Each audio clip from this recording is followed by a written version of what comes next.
Hi, it's Mark Thompson. Welcome. Where have you been? Where have we been? It's great to have an episode here for you, and it's a real cool one.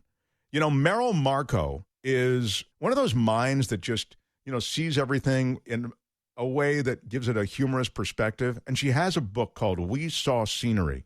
It's a new book based on her diaries as a kid, which she had hung on to. So you see the actual writing in her diary, the words and thoughts of this little kid, and then the annotations of an adult looking back at that diary.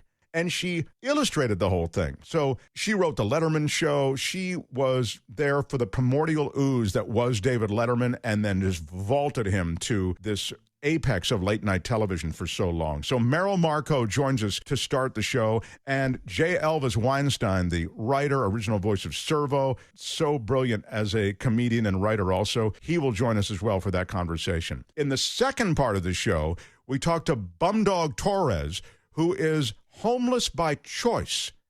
He has lived his life on the streets by choice, and he talks about what 2020 was like. A year that had civil unrest, a year that had roiling controversies about an upcoming election, a year that had so much packed into it, but also had what? COVID-19. And COVID-19 shut down coffee shops and gyms and all the places that homeless people go to do everything from shower to eat. So we'll talk to Bumdog about that entire experience and what it looks like moving forward. You can subscribe to the show, and guess what? We'll only hit you with new episodes when we've got one. You can subscribe on all the major platforms, and you can also go to our website, edge-show.com. I never hit you for money anymore because I think COVID-19 has wiped out too many people and just done too much damage. Please enjoy our podcast for free. It is my pleasure to provide it. And now, let's get started. This is The Edge. The advantage, it means. They let guy just spit on me for no reason. That's horrible. Is there some comfort in uncertainty, do you think? You're a degenerate. Because Australian Shepherds need action. Wow. Yeah. This is The Edge. That's a self-loathing term that I use. Oh, got it.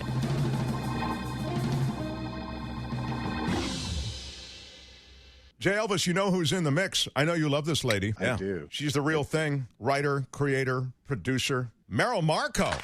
Hey! And author.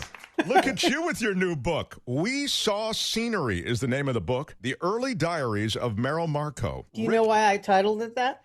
Why? Because I found at least 3 instances in my diary of that's how I referred to anything that wasn't me. Scenery.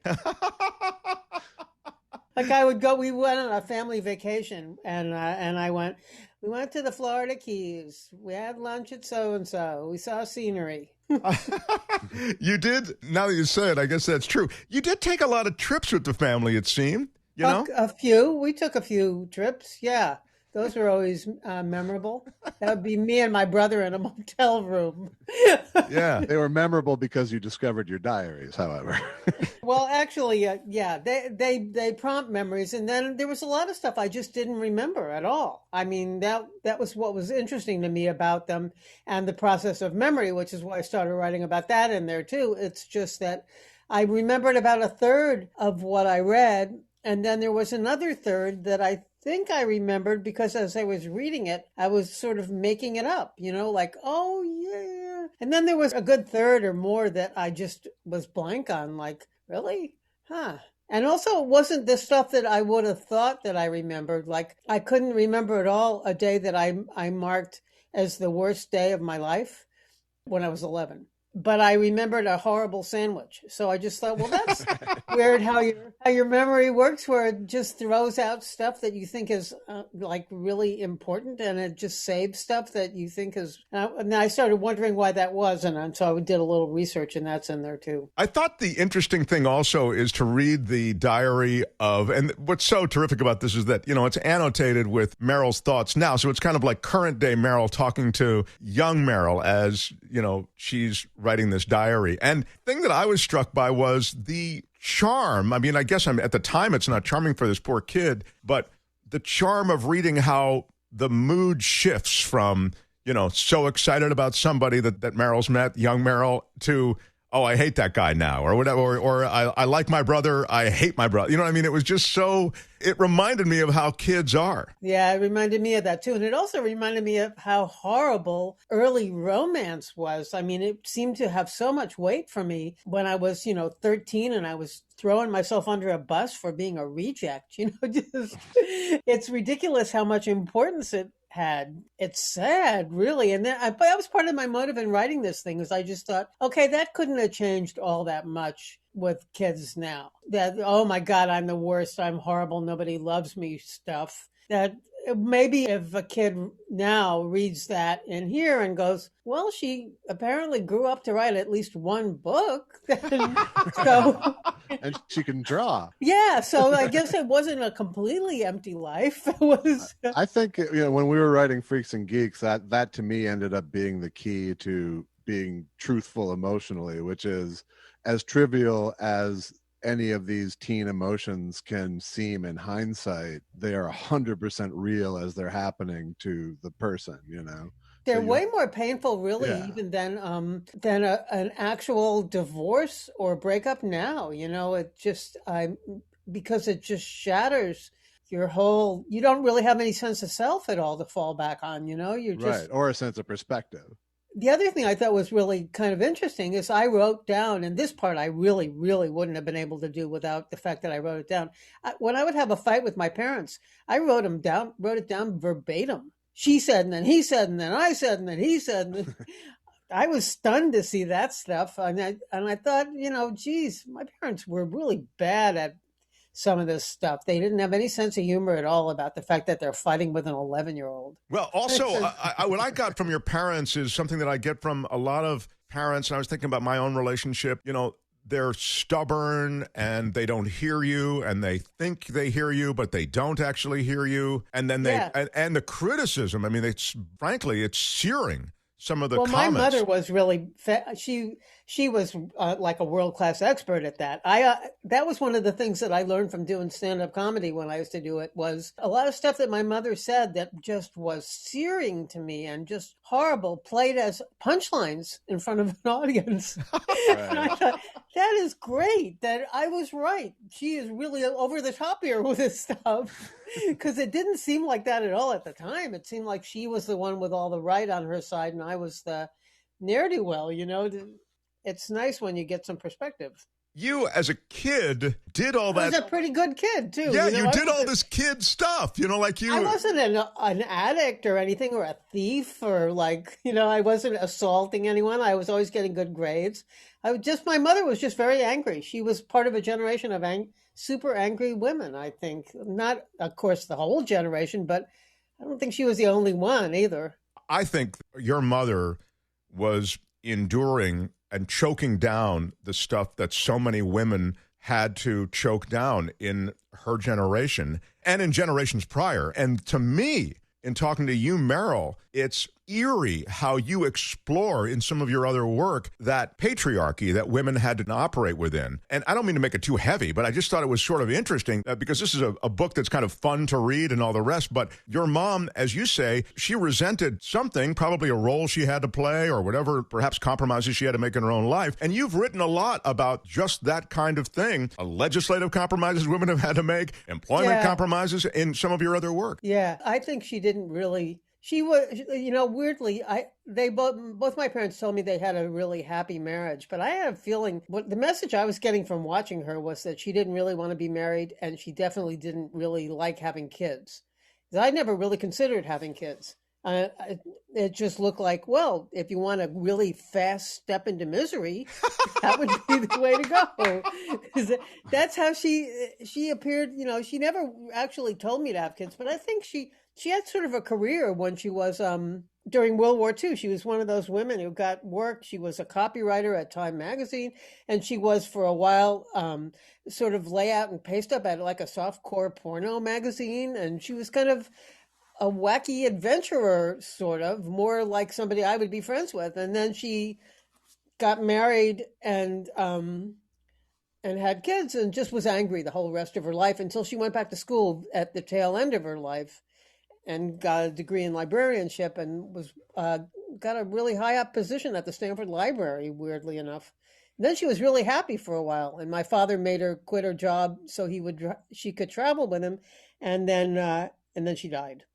Oh. She just went, "That's it. I'm quitting the job because you want me to, but I'm gonna die. I'm just telling you." And then she died. Well, I love the pitch. Can we change I've got the one ending? more spite trick up my sleeve. Yeah, no, I think she had it in mind for her to be a whole other person that she wasn't, and she didn't have the courage to do it after a point, and she was sort of angry at me for doing it, so even though I'm sure I got the idea subliminally from her. So that's the way that works. Human beings. Whose idea was that? Well, what I get in the book is a reminder of how complicated just that is, which is human relationships. They're just so weird. Oh, they are. Yeah. And girls really are their own whole subgroup. That when I was reading, one of the things that made me laugh the hardest is this guy that was one of the first guys I ever kissed. This guy was in love with in high school, very, very much in love with him, although I knew, I think, zero about him, except for that I kissed him. And he came over to my house and passed out cold on the floor. Obviously, he was on a drug of some kind or other. And I'm writing in my diary right after that, I don't know what he thinks this relationship is. And I'm analyzing the relationship. He comes over and passes out. And I'm like analyzing my role in the relationship. And that just really made me scream. Like, that's what girls do. We think there's something going on when there isn't. It's that thing that my friend Greg Barrett encapsulated really, really well. I don't even know what year, someplace in the 90s, that maybe he's just not that into you. Right. That would never occur to the girls that I went with. It would always be, now listen to this machine message. Just listen to this. Let's play it back slowly and analyze his choice of words. And that's what they always did. And it's about nothing, basically. It's about remaking the world in your own fantasy image, as they like to do now in the Republican Party. Look how I brought that all around. Yeah. From my diary to the Republican Party. Well done.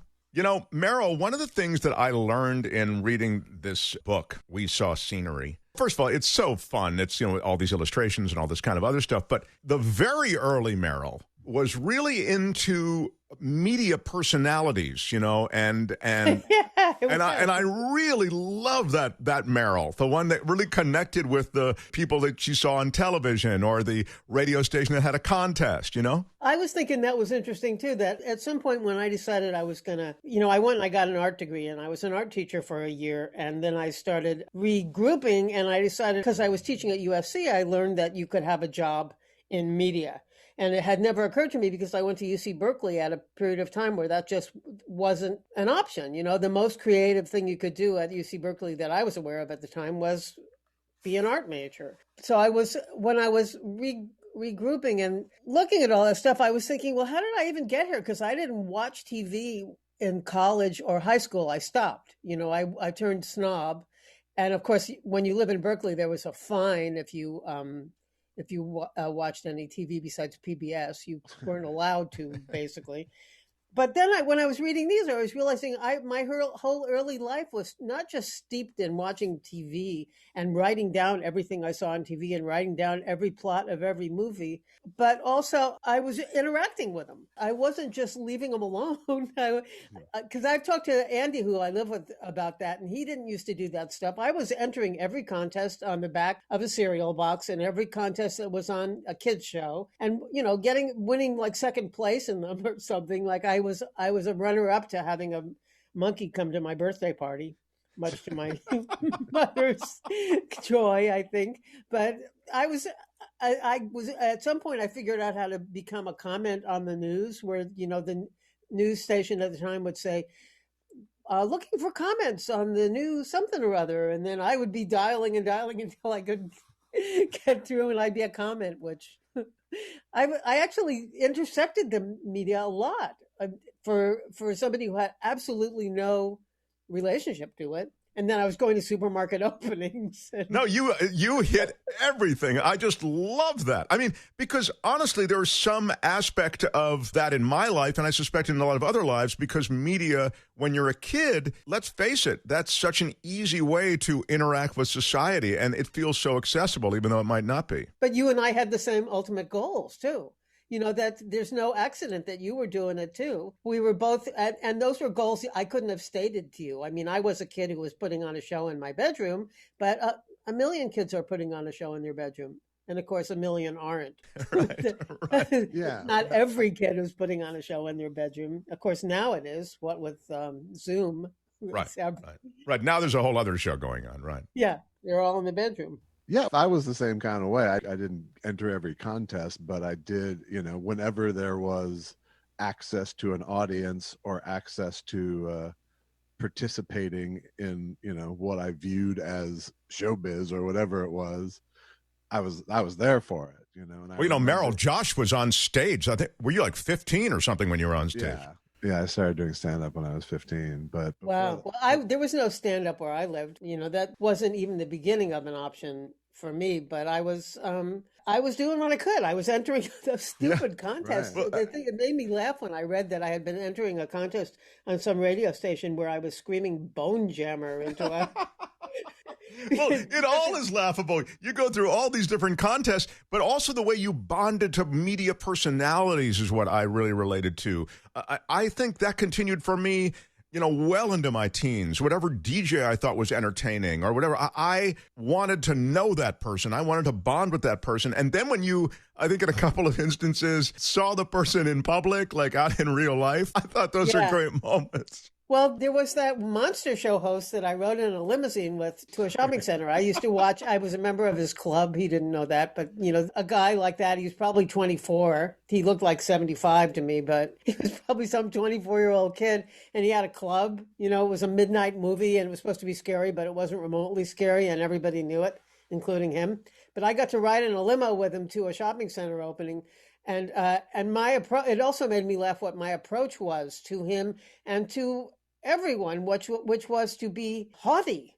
I remember saying to him, "Aren't you embarrassed to be riding around in a limo in that monster mask?" Thinking that would make me kind of cool, a special person to him, not humiliating him within an inch of his life. I also was laughing at the way that I thought a good way to meet boys at some point when I was in 7th or 8th grade was Lucy in Peanuts had a roadside psychiatry stand. You may remember. Sure, of course. I don't know if you ever saw it, but it was a little stand and she was giving Rorschach tests. So I built a stand like that with my friend to attract boys. And we would sit there, and if any boys would come over, we would tell them they were insane. That was our idea of, kind of interested in us, are you? Well, apparently you have mental problems.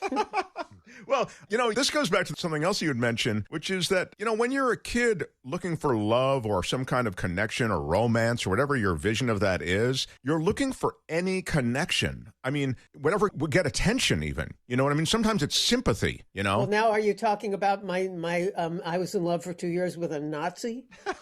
That was pretty. What I love about that is that you're so willing to overlook everything for the love. You know what? I didn't even understand that he was a Nazi until I just reread these diaries. I would have remembered that he was doing this Heil Hitler thing when he saw me. And I was so not particularly identified in my mind as a religion that it didn't occur to me that he was Jew baiting me.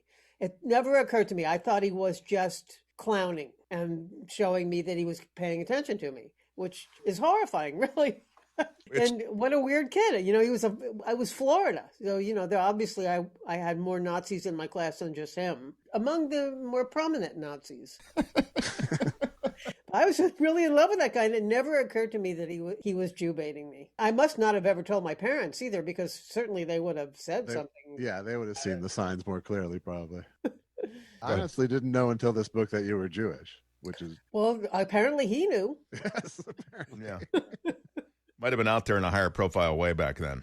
Yeah. Yeah. Well, my parents were not religious at all. I've only been to one religious service once, and was like as an example of, we think you should go and see what this is. And then I just don't have religion as part of my life. It's certainly never been part of your comedic persona that I noticed. No, my mom was not like neither of my parents were really doing any of that stuff. So I didn't see it as anything that mattered.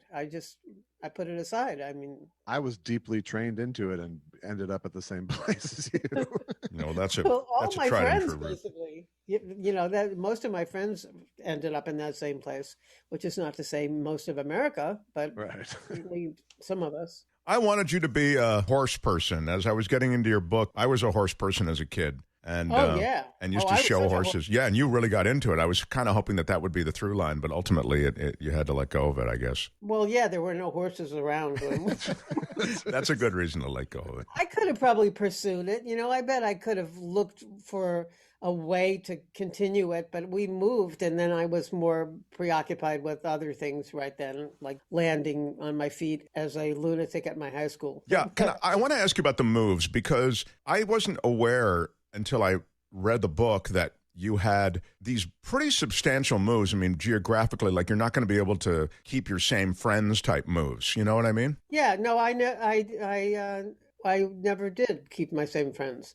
It wasn't as much. I sometimes hear people talk about when their parents are in the military and they're moving 38 times in the course of high school. I just had 3 really big moves, and they were from one coast to the other coast to the other coast. Just so they were big, but they were not as life-changing as some people's. No, Yeah. in fact, you don't really speak about them in a tortured way. I mean, I'll put it this way: they don't stand apart from the rest of the torture that you're experiencing as a teenager. I was terribly tortured. I actually, when you look at people's really terrible childhoods, one of the things that made me want to do this book is that it was interesting to me that I'd recorded so much detail. Because if you had said to me before I did the book, "What'd you do in 5th grade?" I would have said, I think that was Girl Scouts was 6th grade. I really wouldn't have known. And then I opened these books, and there it was, everything I did every single day in 5th grade, which really made me laugh because half of it was so random. It's the kind of thing an adult wouldn't record. So then I thought, well, that's funny. That I was going to make it into just a comic strip where it would be a kid talking to you from another era, just telling you random stuff about their life. And then when I did that, I assembled a part of the book that way. I realized I needed to make it more readable than that, because it reminded me of, are you familiar with Bugs Bunny? Yeah. Yeah. You know the Bugs Bunny cartoon where he plays every part of the baseball team? Yeah. First base, Bugs Bunny. Second base, Bugs Bunny. Outfield, Bugs Bunny. Infield, Bugs Bunny. That was what I was thinking the book was going to be, unless I added some other perspective on it. Just be, know what else I did? And then here's another thing I did. You needed you need to go on a journey, which is what you do. Yeah. Well, yeah, you have to figure out what your story arc is. And, it's a thing that I hadn't given any thought to, really. I knew what I did as an adult, but I hadn't really thought what the story arc was for my childhood. So I found one. You did. I mean, it struck me very quickly when I opened the book, which I both pre-ordered, and you were kind enough to send me one, that it was just such a smart way to attack this material.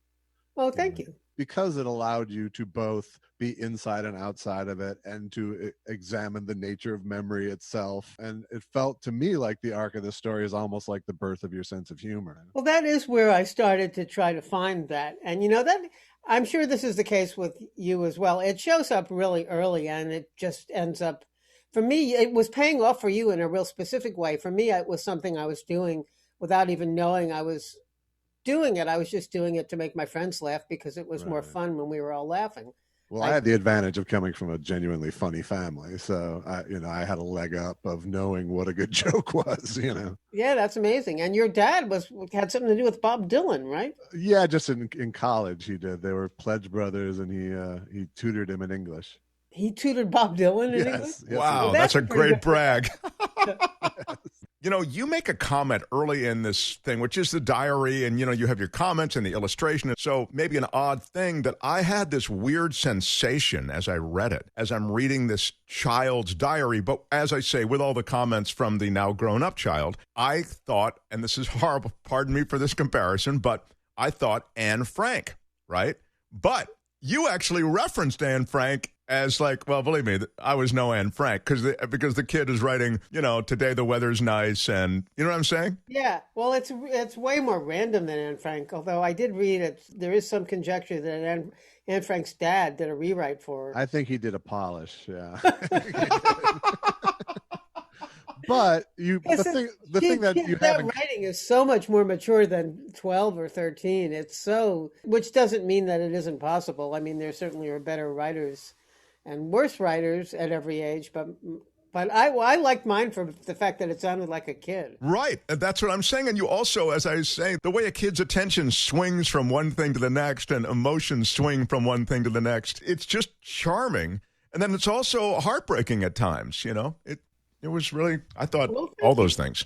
Well, thank you very much. I really appreciate it. It was a tricky book to write. It was just like I said, it was just such a smart way to attack it, and so impressive to do the art as well. Well, that part was really fun. I didn't think I'd had the patience anymore because it's been like 35 years since I did any real art. I was seriously going to have that for a career until I switched, and then I thought it was too dilettantish to continue. So I just put it aside. And in the course of those 35 years, I thought to myself, I bet I can't even do it anymore. I don't have the patience. I've lost the motor skills. I don't even know how to do it. So when I started screwing around with it, I realized it's just all sitting there, you waiting to be revived again. It's way more fun to draw than it is to write.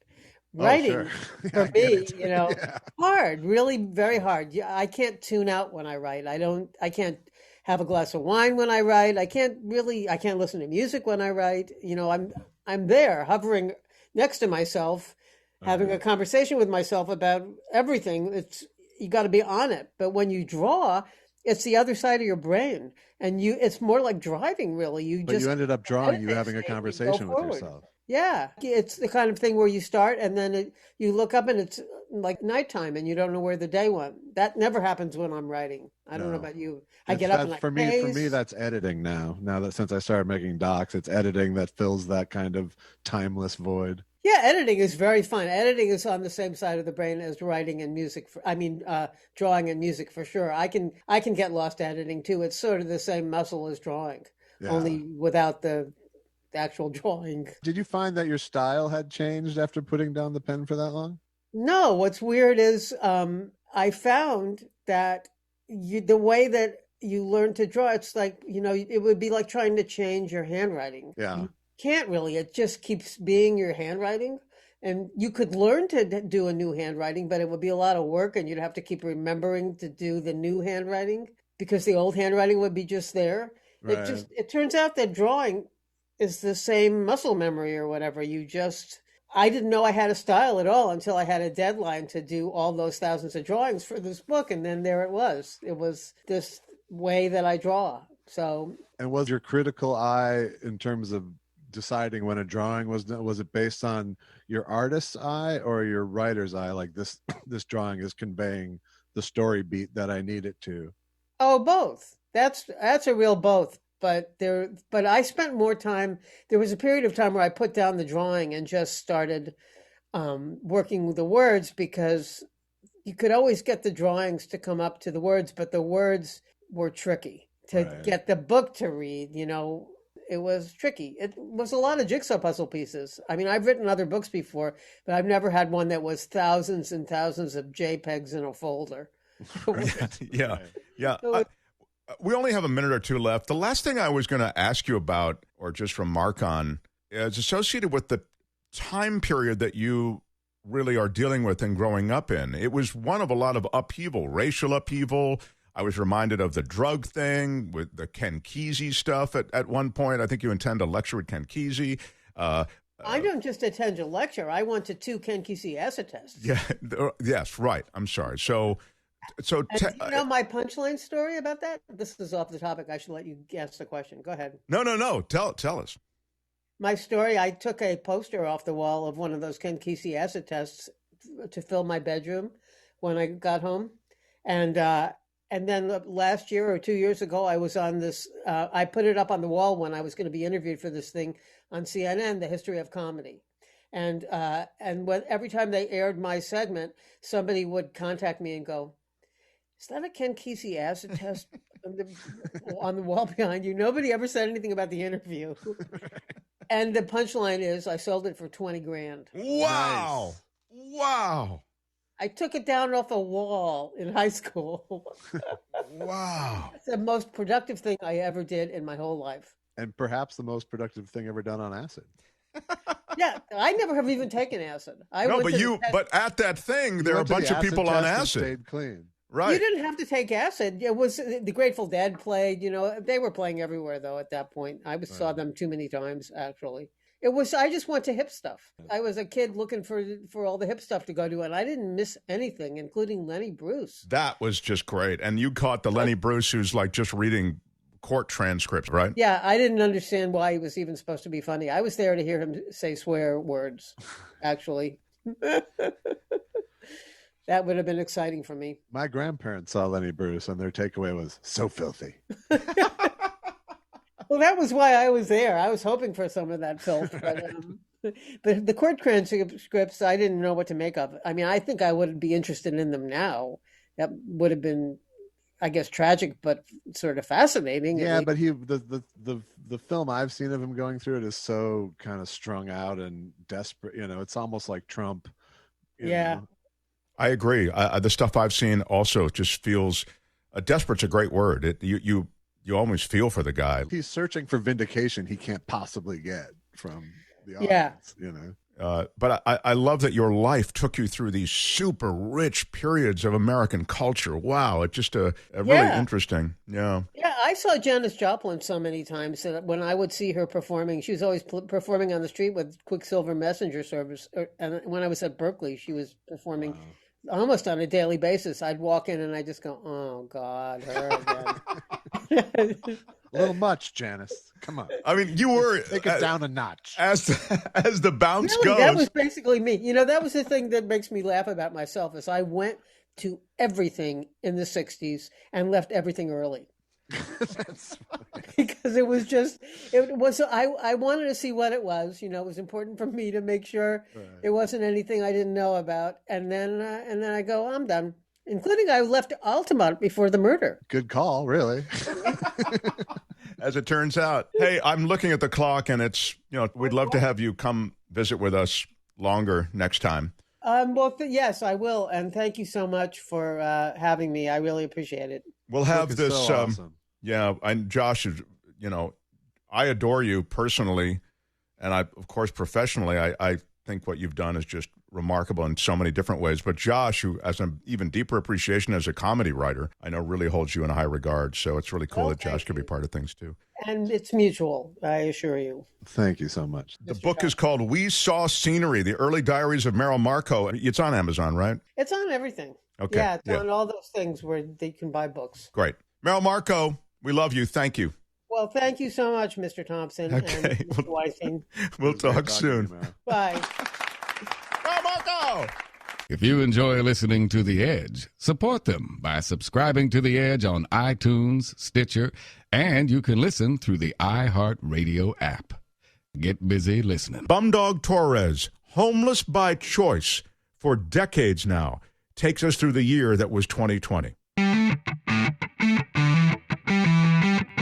Very few people have been homeless by choice for most of their lives, but our guest actually has been. And when you think about what that is, and I'll ask him how old he is, but it's certainly decades he's been on the street, you see changes in society, in the culture, even the culture of homelessness. What it was like to be a homeless person in the 90s is different than what it's like to be a homeless person in the new millennium type thing. And now with COVID-19, it's got to be an entirely different flavor. And lastly, with the civil unrest that's affected so many communities, and certainly the homeless community as well in Los Angeles, which is where he is, it has to be a totally different spin. So with all of that, please welcome a guy who's written about his life on the street, who's photographed his life on the street, and who has been on the street by choice for most of his life. Bumdog Torres. Hi, Bumdog.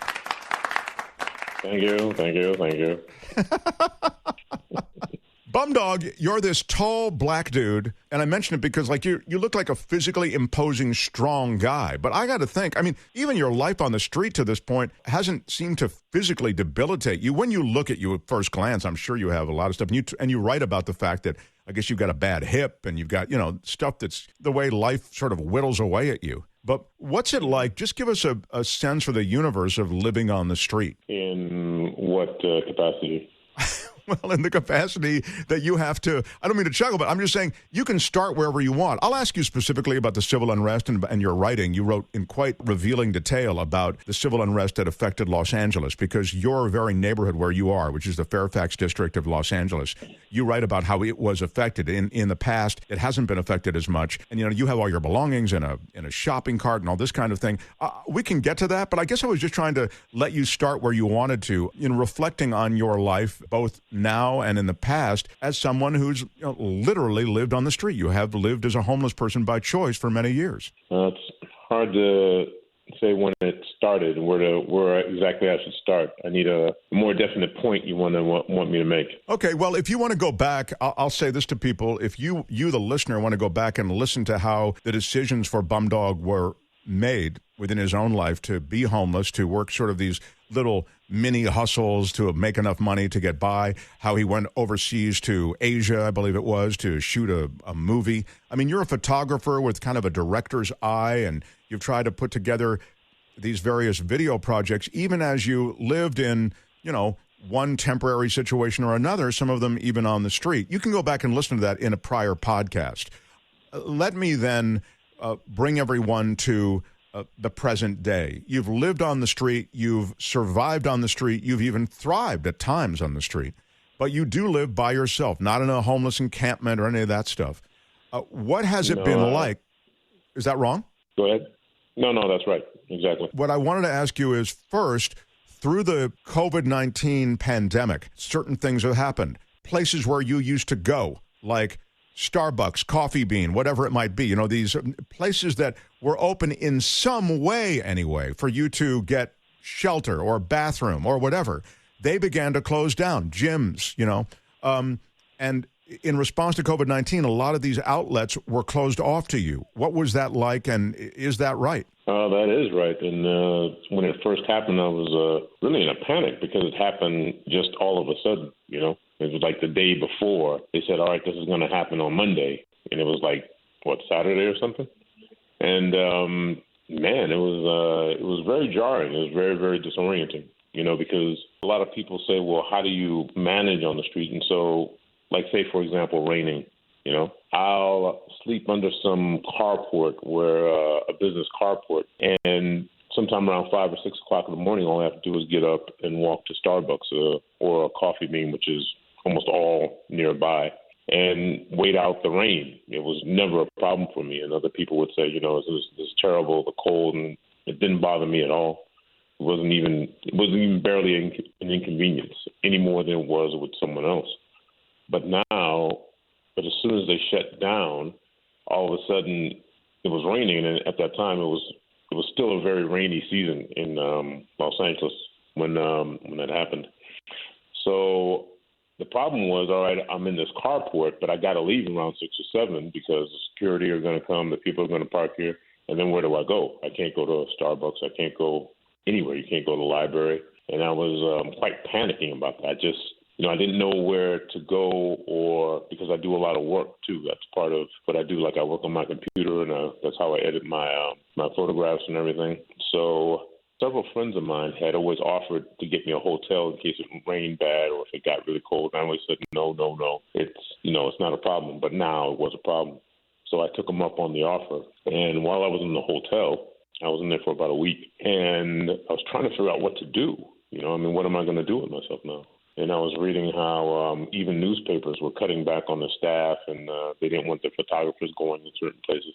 So I emailed this online magazine that's associated with NPR called The LAist. And I said, listen, you may not want to risk any of your photographers' lives, but hey, how about risking mine? I'm a photographer, and I can go out and shoot this stuff for you. And they said, go ahead, why don't you write a photo essay? And I said, okay, cool. So from there, at least I had a project. And I was able to, focus and acclimate myself to the new normal, so to speak. But every time I had to do some work, I had to get a hotel. So I would usually, shoot a bunch of stuff over the weekday, and then on the weekend, I would get a hotel for a couple of days and do my work, but that got incredibly expensive. Don't even ask me how I did it. I have no idea. You know, when you look back and you spent a whole bunch of money, you have no idea how you even made that money. You know what I mean? I have no idea. It just kind of came to me from friends, and, you know, I sold this, and at this time this happened, you know. So that happened for quite a while. The stuff you're talking about, the things you edited, the photographs, the work you were doing for the online magazine and for that outlet, that came together, right? That became published. Yeah, there are a lot of good things that happened during COVID, I have to say, not just for me, but for many different people. There was something jarring about it. I started publishing with the LAist. I started, you know, once a month. I was able to give them a photo essay, create a photo essay for them. So that worked out for me. And other people had very good luck during this time, although other people, I have to say, have cracked up. And I can only imagine. As you say, it all happened so suddenly. It had to shove some people over the edge, for sure. I know, but it wasn't the homeless that it shoved over the edge. It's actually people in homes, you know, people trapped in their houses with their kids, having to work, having to take care of their kids, having to educate their kids. Those are the ones who actually suffered the most stress from it. You know, for us on the streets, it was an adjustment. It was a heavy adjustment, but it was more of an inconvenience than anything else. For people in homes, and I know a lot of people, you know, like in the neighborhood, I know just like I would know you, like if you lived in the neighborhood, and they were the most stressed out by the situation. Ironically, not because they were locked out of everything, but because they were locked in their homes. They had to stay there with their kids. If they had kids, then it was a real problem. It was a real problem if they had children. You have this insight because you talk to them, or you've just... I meet them just the way I meet you, you know, just on the streets. You know, sometimes they just say hello to me. You know, they've seen me around, you know, and they start talking to me. And I'm sure you've seen in my photographs, you see these there's specifically these two twin girls with their little sister. I don't know if you've seen them or not. Mm-hmm. And this mother, she was in her house, in her little apartment, with her three children.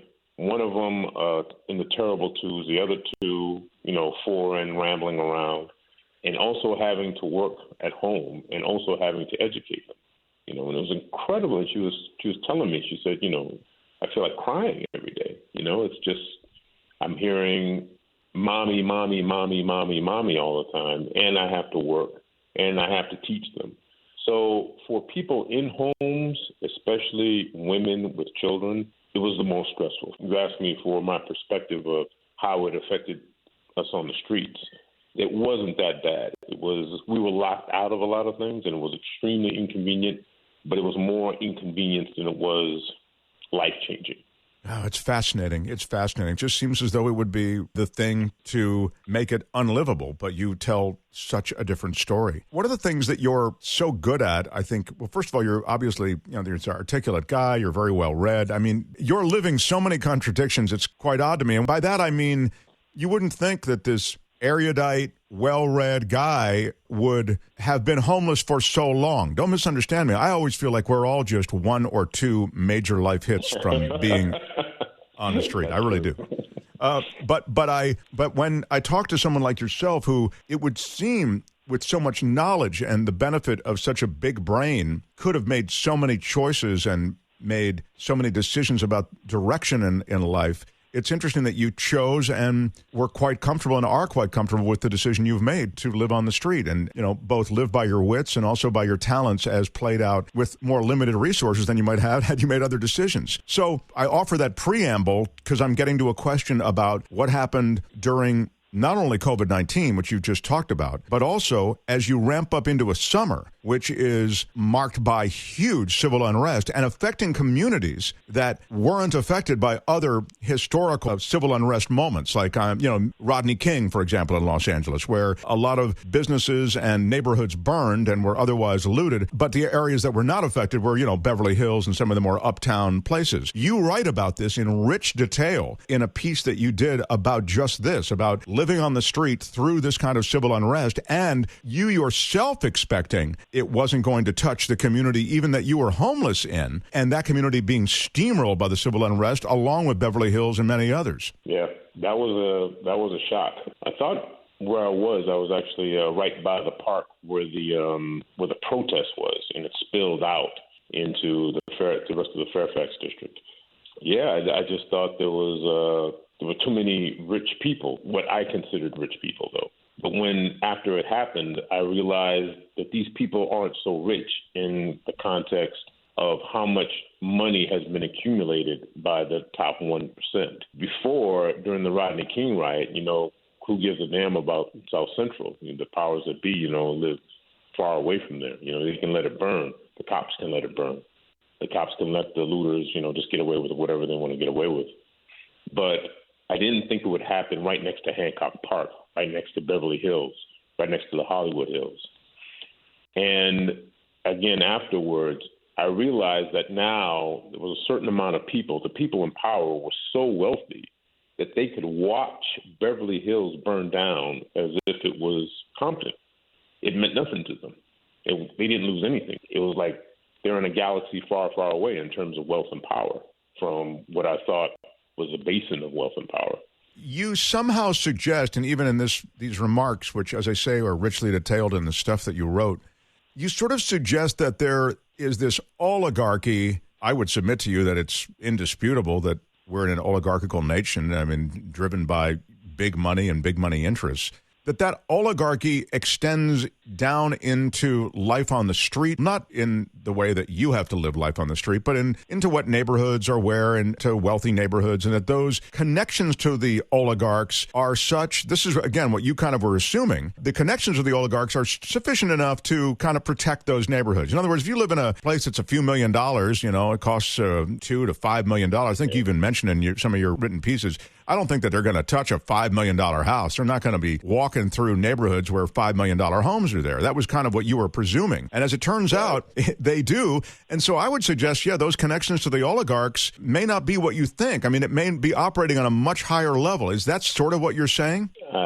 In other words, the control. Here's my point, and I really want to get back to really your life more. But I guess I was just following up on what you had written and what you were saying, and that is, you're essentially saying, "Hey, man, I thought these things," and I don't know that you would say "Hey, man." Do people say "Hey, man" anymore? You can say what you want, baby. It's your show. So, I would think the notion that, hey, everything's controlled by these super rich people, and they get what they want, and they're not protecting these neighborhoods because they're not super rich; they're just rich.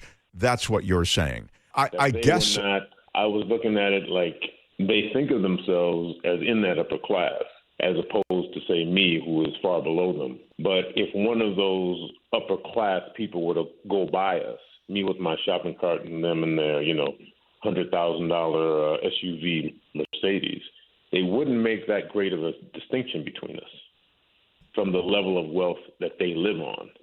I absolutely love that insight. I don't even know if it's true.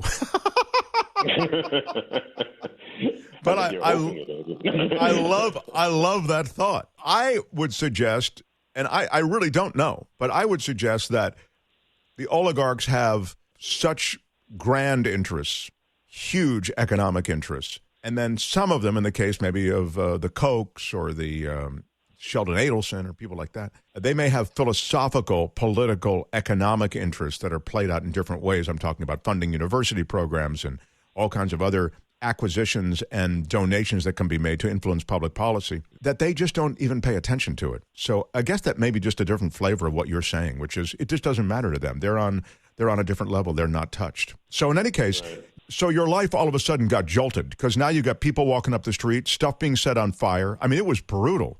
Looting everywhere. Where were you during all of that? I was right in the middle of it, but I wasn't, it went around me. You know what I mean?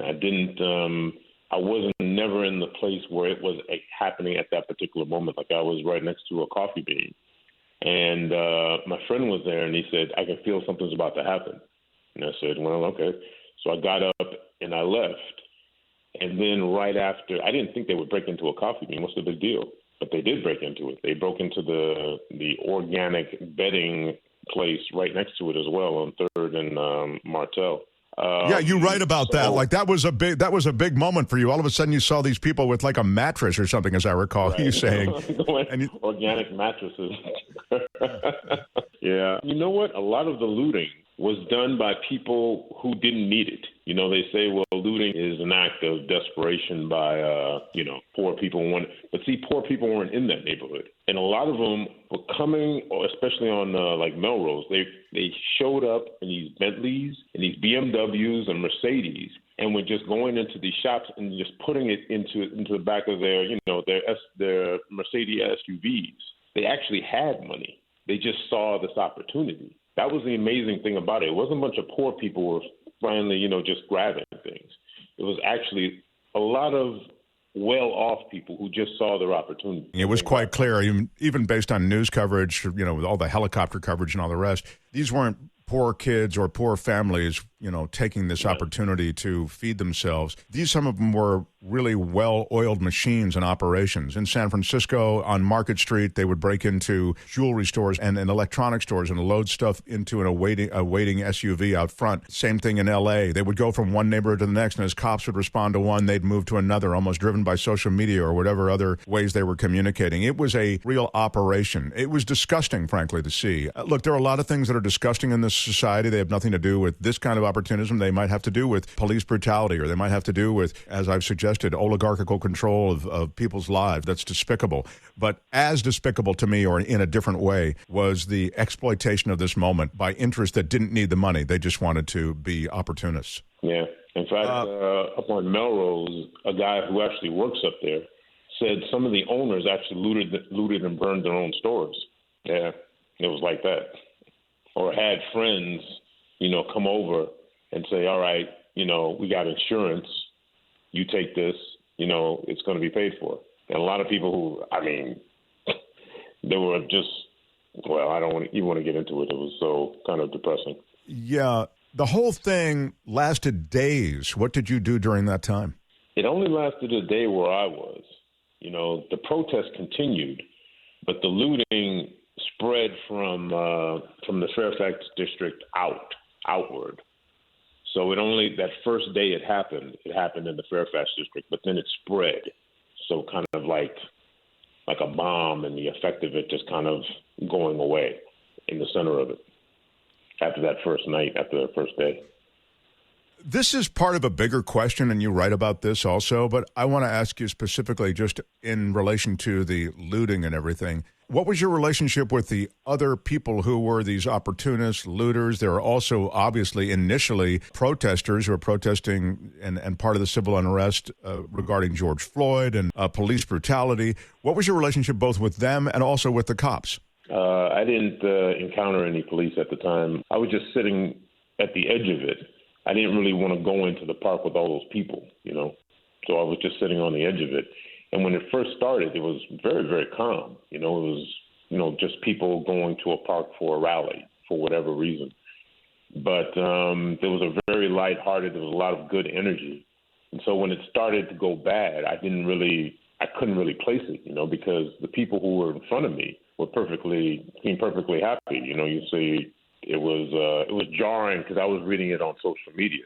And then around 4 or 5 o'clock, because the protest in the park started at about 10. It lasted maybe an hour or two when people started leaving. And then around 3 or 4, people started coming again. But that's because obviously through social media and the news, it became obvious that this was turning into a riot. And from there, people who didn't show up for the peaceful protest showed up for a more action-packed evening. Yeah, there was mayhem. There are those who just like to get off on starting mayhem and being part of mayhem. Of course, and they weren't there before. They were not the protesters before. The protesters before were very calm. Like obviously, there were some troublemakers. There had to have been some troublemakers in there who wanted some action, but the majority of them showed up after it started to kick off. They weren't there when it was kicking off. They started after it kicked off. You write about your relationship with cops through the years as a homeless person, and you've had positive and negative relationships. Mm-hmm. When I was growing up, the cops just always fucked with you. If you were black or walking down the street, they just wanted to get off. That's what it was, They were just another gang that you had to deal with walking down the street. You either ran into a bunch of gang members, or you ran into a bunch of cops. It was, that was just another hassle that you had to deal with. And you grew, just to remind everybody and remind me, you grew up in Los Angeles? Yeah, in the Crenshaw district. So didn't have a healthy opinion of police officers, although as I started traveling around, I actually started to see worse. Like when I was in Spain, that was Spanish police make LAPD look like security guards at Disneyland. They don't mess around. And all those, banana republics in South America where you see people disappearing and stuff like that, Spain is the motherland of that, all right? And you don't really get it until you get there. And even in France, which is considered a very liberal place, they have a thing called control. They have a specific police force or authority force called control, and they make no bones about it. If it was in America, it would be, the security force for protecting Americans from foreign influences or something like that. In France, they don't make any bones about it. We are here to make sure you are under control. It's a chilling thought. Yeah. And there's strains, you're saying, of those attitudes through the police that you've encountered, but you've also had good experiences. Yeah, I don't think, again, someone, this ex-cop wrote that 15% of people who become cops are just sadists. They know that they can do whatever they want to do to whoever they want to do it to and get away with it. What's it called? Qualified immunity. They know they can do whatever they want to do, and they do it. Now, 15% are incorruptible. They actually became police officers to make a difference in people's lives. They feel they can make a difference. They want to help people. Now, the 70% in between follow whoever they're with. If they're with the guys who want to be helpful, they're helpful. If they're the guys who want to be sadistic, they're sadistic. And if that element of sadism, that 15% of sadism, are actually the top cops, or actually say the chief of police or whatever, then it filters all the way down. Then it makes it even worse. As you look at this this issue of policing, are you of the opinion that there is reform potentially? I mean, through the years, it seems in some departments there has been reform, but in other ways you feel as though, it's like Sisyphus, you roll these boulders up through all the civil unrest in moments like George Floyd, and yet the boulder rolls back down. It just doesn't really change much. What's your thought on it? For real change to happen, there really has to be certain circumstances that happen. One thing is that when you look at New Jersey, Camden, New Jersey, how they defunded the police, they're all talking about that. But how that happened was because they simply didn't have enough money to pay the police. They had no choice. They had to. It wasn't a matter of defunding them. It was a matter of the fact that they were broke, and it was either we can't pay you. That's it.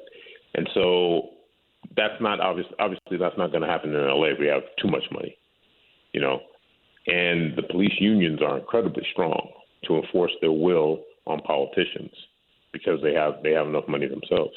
So it's a bunch of different circumstances that have to happen all together.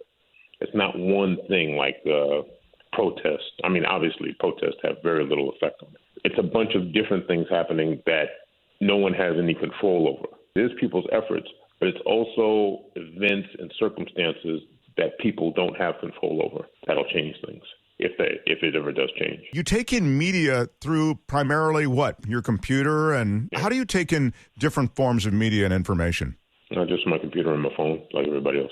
Yeah. So, you wrote this long piece. Was the long piece ever published? I know you were holding it back, I think, until something else was going on. You wrote a really long, detailed piece. It touched on some of the things that we're speaking of now. What happened with that piece? Well, I told him I wanted to hold off on it. I wanted to publish it before the election, but I also wanted to publish my other pieces that I already planned. And I thought that they would go much faster than they went. Instead of like a couple of months, they took 4 or 5 months. So I gave them the piece like a week before the election. They said, we just don't have time to publish it. I said, okay. So I think they're going to look at it now, and I don't know whether they want to chop it up or I don't know what they want to do. Oh, that'll be good. But there's some good stuff in there, and they could actually modify it, like an editor will go through. Editors can be pretty cruel, but they can also be pretty smart about getting stuff that still, could have some traction in today's environment. I think if they don't want to publish it themselves, I'll just put it on Medium or something like that. Yeah, put it on Medium, exactly.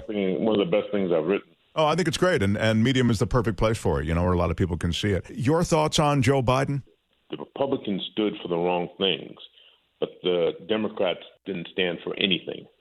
The problem with the Republicans is they were going in the wrong direction. The problem with the Democrats is they had no direction at all. And I think that was definitely reflected in this election because people's hatred of Trump did not transfer over to the DNC itself, did not transfer for any love of the DNC or Biden.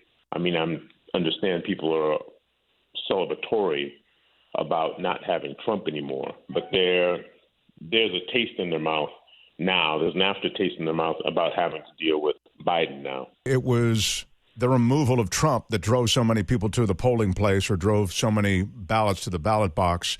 But if you look at the down ballot races, a lot of what happened didn't favor those things that might have reflected a progressive agenda. It's because the Democratic Party itself does not reflect a progressive agenda or principles. Yeah. I don't even know what their principles might even be. Yeah, it's a big tent, and there are a lot of different principles under that tent, right? I think the reality of the Democratic Party is that there are progressive principles that are sprinkled in, unfortunately, to what are sort of mainstream, if you want, principles that are associated with maybe big ticket issues. Supreme Court might be an easy one to get your head around. I mean, you know that the decisions about who would be nominated to the Supreme Court, those decisions would be much different from Democratic leadership than they are from GOP leadership. That seems to be more a principle of power than anything. I mean, there is a certain obviously when it comes to abortion, or mainly abortion, that's the main one. Gay rights too, I would suggest, perhaps. But well, throw that one in, and people who are opposed or against it. That's what they have with the Supreme Court. But aside from that, or beyond that, what is there? So there are a lot of people who care more about the environment than they do about abortion or gay rights on the left, shall we say. And the fact that Biden isn't speaking well, I think Biden definitely understands about certain principles, like you said. And it can't be called principles. They're just at least give them this. It's not principles. It's more at least give them this. That's what I prefer to call it. What they call principles is let's at least give them this, which is, depressing. We at least got that. Right. I understand that many may hear that and think it a cynical view. Maybe some cynicism is appropriate in this instance, but I understand exactly what you're saying. I mean, he's not a transformative candidate, but if you're looking at a country that many feel has sort of been run off the rails by a president who is incompetent and corrupt and whose administration has been typified by open cronyism and, this kind of, if that's your feeling, then at least you've found high ground. What I would suggest, and this is part of a bigger conversation we could have another time, what I would suggest is the future is unclear. I mean, not only under a Biden administration, but I would suggest beyond a Biden administration. He's not going to go for a second term. I don't know that Kamala Harris is electable, but maybe she is electable. I don't know. I don't know enough about her on the national stage. She certainly, I think, has distinguished herself in some ways, but she's also got some liabilities. So anyway, this is all part of a future the Democrats have to look toward, and it would be nice to see some policies, as you suggest, filling in many of those details that have been left vague. Back to your original point about, at least we don't have a fascist, narcissistic moron with the nuclear codes. But that was the Democratic strategy to begin with, what was called the Pied Piper strategy. I don't know if you read about that. What was his name? Acosta? Podesta. Is it Podesta? Podesta, sure. He wrote in one of the emails that WikiLeaks cracked is that he suggested, or he basically mimicked, the strategy of creating a Pied Piper or having a Pied Piper candidate on the Republican side. Hillary Clinton in the polls did not beat any other Republican except maybe Ted Cruz and definitely Donald Trump. And she, in her own polls, she only beat Donald Trump by 2 points. So they promoted both Ted Cruz and Donald Trump.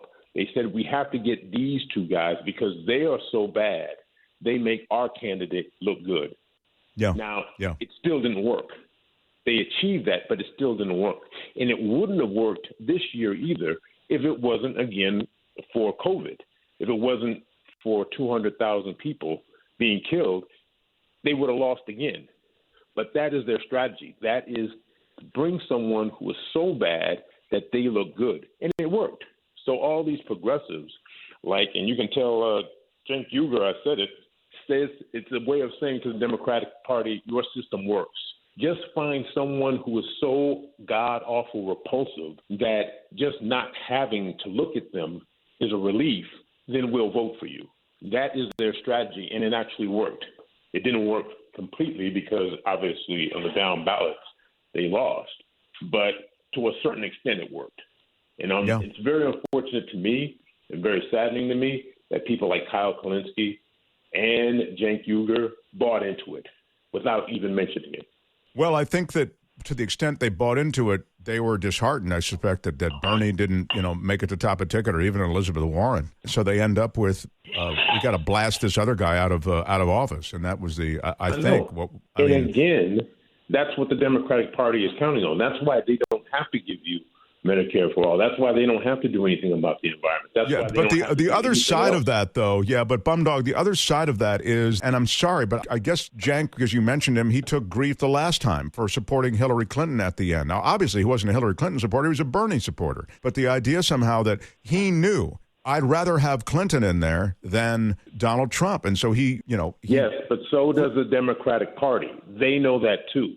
Yeah, but that's all I'm trying to say. But the perfect is the enemy of the good. At some point, you have to stop the bleeding. I guess that's where we were. I mean, I'm not disputing your general notion, and of course, what you've just described, the narrative of trying to demonize an extreme right-wing candidate and get them top of ticket on the GOP side. That was a real articulated philosophy and strategy. But all I would say is. And it worked, yeah. And it worked this time. It didn't work for Hillary Clinton, as we are well aware.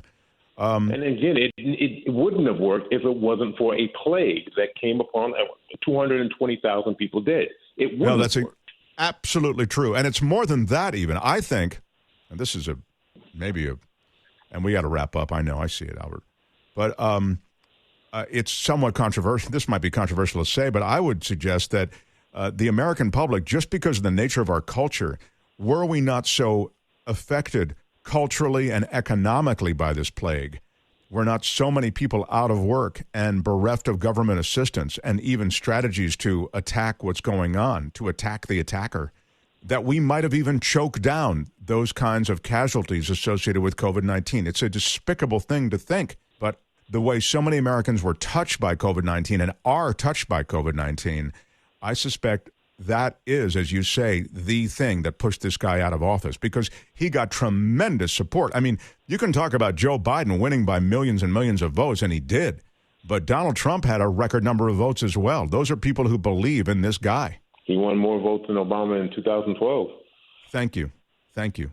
He is Bumdog Torres. You can find him across the internet. Google him. Look for him on YouTube. Where can people find some of your stuff if they're interested? If they're interested in buying, do you have a website or anything they can buy your photographs? No, just on Instagram. If you see something you like, just pick it out and I'll send it to you. On Instagram, are you Bumdog? What are you on Instagram? Yeah, Bumdog Torres on Instagram. Bumdog Torres, Torres. Bumdog, love talking to you. Let's try to do it again. I'd appreciate that. I like talking to you. Bumdog Torres! Yeah. Thank you.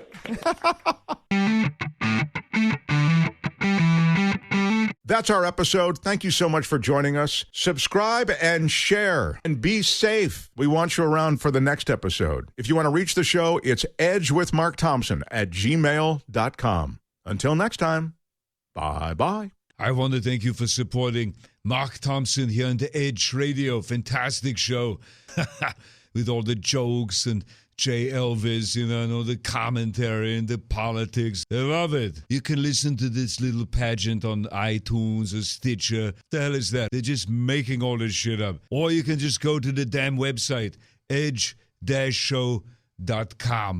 Get more of The Edge on Stitcher and iTunes, or go to our website, edge-show.com.